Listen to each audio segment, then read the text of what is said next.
Seja bem-vindo ao Te Conto, seu canal de ficção científica no YouTube. Breve história da ficção científica. No vídeo passado, nós prometemos falar sobre o que é a proto-ficção científica. Dissemos também que o termo proto significa aquele que está à frente, o que é o exemplo, o número 1. Proto-ficção científica é o que veio antes, o que serviu de exemplo ou modelo para a ficção científica. Nesse vídeo, vamos embarcar em uma máquina do tempo partindo do ano de 1818 rumo a um passado cada vez mais longínquo para encontrar algumas das principais obras da proto-ficção científica. Se você está chegando aqui no canal agora, aproveita para se inscrever. Se gostar do conteúdo, dá um like para ajudar esse vídeo a se tornar mais relevante dentro do YouTube. Escreve nos comentários suas impressões, dúvidas ou sugestões. E depois da vinheta, vem que eu te conto. «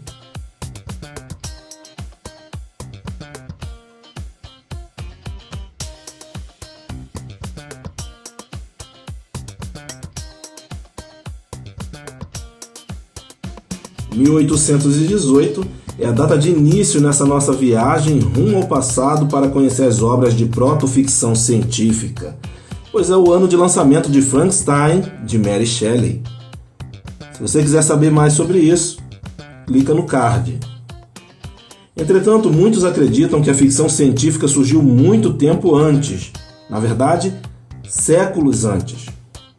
Existem obras que alguns estudiosos dizem que é uma ficção científica desde o ano 380 a.C., como é o caso de algumas passagens do livro A República, do filósofo grego Platão.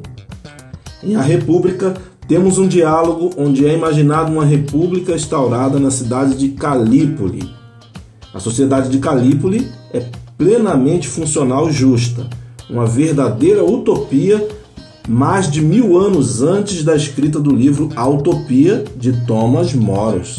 Na verdade, muito tempo antes de Platão imaginar uma sociedade humana perfeita, já no século VII a.C., o rei Assurbanipal providenciou a reunião e compilação de diversas lendas e poemas sumérios da língua acadiana sobre o mitológico rei/deus/herói Gilgamesh. A epopeia de Gilgamesh é um grande poema épico que é constituído por 12 placas de escrita cuneiforme, cada uma contendo cerca de 300 versos mais ou menos. Essas tábuas, com a história de Gilgamesh, foram encontradas por arqueólogos no século XIX. Nesses versos, nós acompanhamos a frustração do herói com a inevitabilidade da morte e a impotência que alguém tão poderoso pode sentir frente à ideia da mortalidade. Gilgamesh é um personagem muito semelhante ao semideus Hércules da mitologia grega, e ele fez de tudo para vencer a morte e ganhar a imortalidade, mas não foi bem sucedido. Saindo um pouco do Ocidente e indo em direção ao Oriente, mais especificamente para a sociedade milenar da Índia, nós encontramos o poema Ramayana, escrito entre 500 e 100 a.C. Ramayana é um poema épico, escrito em sânscrito e atribuído ao poeta Valmiki. Esse poeta é parte importante do cânon, ou os livros sagrados, mais importantes do hinduísmo. Nele, Rama parte em uma jornada em busca da sua esposa Sita, que foi sequestrada por um inimigo cruel. Essa história é, então, na verdade, uma grande história de amor. Mas por que essas obras são proto-ficção científica? Essas obras têm um ou outro elemento que poderia ser identificado hoje como algo de ficção científica. No caso de A República, de Platão, vemos o tema da sociedade perfeita. Na epopeia de Gilgamesh, temos o tema da luta contra a morte e da impotência do homem frente ao final de sua vida. Já em Ramayana, algo que lembra ficção científica é, por exemplo, a citação de carruagens voadoras que parecem a descrição de um disco voador. Mesmo que na antiguidade uma obra ou outra contenha algum elemento que lembra mesmo bem de longe a ficção científica, Praticamente todas essas obras tinham mais coisas a ver com obras religiosas ou de fantasia do que com ficção científica. Mas isso é totalmente compreensível. A própria ciência ainda não existia da forma como conhecemos hoje. Porém, as coisas iam mudar muito, muito mesmo, pois em 29 de maio de 1453, quando ocorreu a tomada de Constantinopla pelos turcos otomanos, se deu início à Era Moderna, incluindo nessa era o Renascimento, a Era dos Descobrimentos, das grandes navegações, o Iluminismo e os movimentos iniciais das revoluções burguesas e industriais. Havia muita coisa acontecendo no mundo, e tudo ao mesmo tempo. Na literatura não era diferente. Nomes como William Shakespeare, Luís Vaz de Camões, Miguel de Cervantes, John Milton, Molière, Goethe e vários outros tentaram traduzir para a ficção o espírito dos tempos em que estavam vivendo. Dentre as várias obras dessa época, vamos falar um pouquinho sobre as obras de proto-ficção científica mais importantes para o futuro da ficção científica.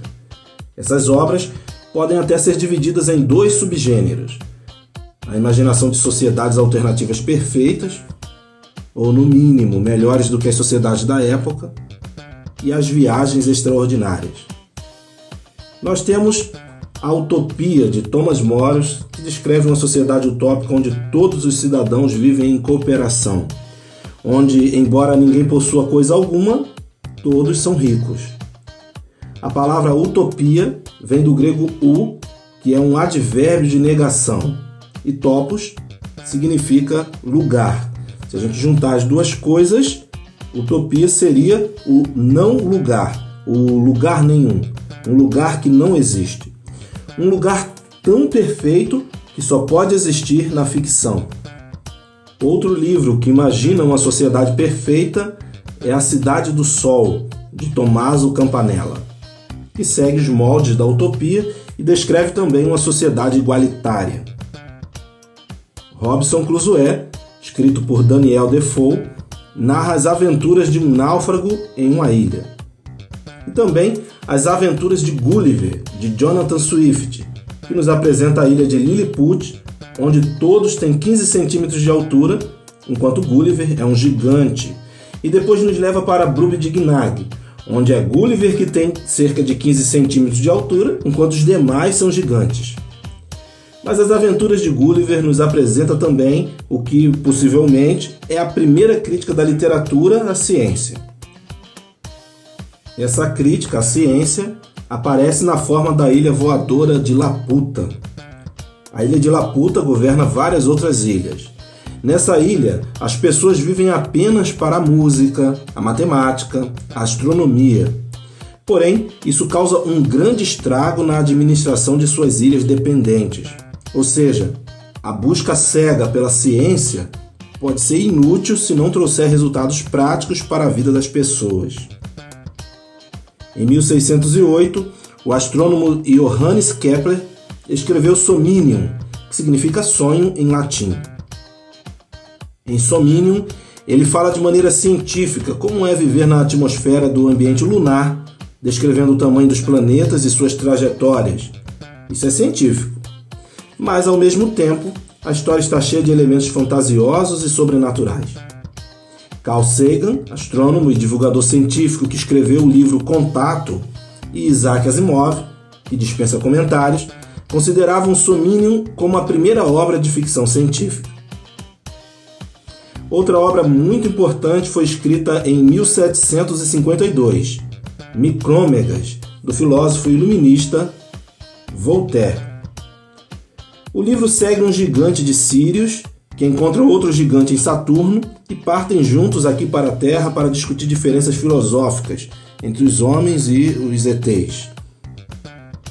Olha, por pouco, muito pouco, Micrômegas não rouba o título de primeiro livro de ficção científica da história, que pertence a Frankenstein. Como vimos no vídeo, até aqui, essas obras não são ficção científica, mas prepararam muito bem o caminho para a vindoura ficção científica. No próximo vídeo, Vamos falar sobre a infância da ficção científica no século XIX. Se você gostou de saber o que é a protoficção científica, dá um like. Compartilha com outros para nos ajudar a produzir mais conteúdo. Se inscreve no canal. Se quiser saber mais, vem que eu te conto.